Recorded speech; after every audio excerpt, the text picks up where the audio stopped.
পিছত উত্তাল হল ডিগবৈৰ অইলৰ তৈলক্ষেত্ৰ ঠিকাভিত্তিক কামৰ পৰা স্থানীয় নিবনুৱাক বঞ্চনা কৰাৰ অভিযোগত পুৱাৰে পৰা ডিগবৈৰ ঢেকিয়াজান খেৰজান যুৱ সমাজৰ প্ৰতিবাদী কাৰ্যসূচী পুৱাৰে পৰা বন্ধ কৰি দিয়া হৈছে তৈলক্ষেত্ৰৰ সকলো প্ৰৱেশদ্বাৰ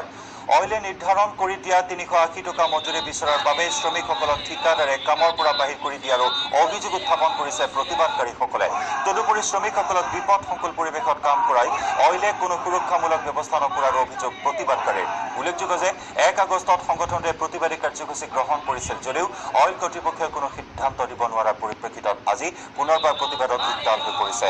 ডিগবৈৰ তৈলক্ষেত্ৰ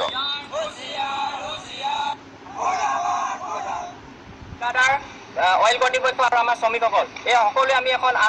আমি এখন আলোচনাৰ মাজত আহিবলৈ আমি তেওঁলোকক এখন নিমন্ত্ৰণী পত্ৰ দিছিলোঁ কিন্তু সেই নিমন্ত্ৰণী পত্ৰখন কালি তেওঁলোকে নাকচ কৰিছে তেওঁলোকে বহিব নোৱাৰো বুলি কৈছে গতিকে তেওঁলোকক মই আহ্বান জনাইছোঁ যে অতি সোনকালে ২৪ ঘণ্টাৰ ভিতৰত আমাৰ এই যোন ৩ দফীয়া দাবী সমাধান কৰক নহ'লে ইয়াতকৈ আমাৰ বৃহত্তৰ খেজান অঞ্চলৰ ৰাইজ আহি আমি ইয়াতকৈ ভয়ংকৰ জংগী আন্দোলন কৰিবলৈ বাধ্য হ'ম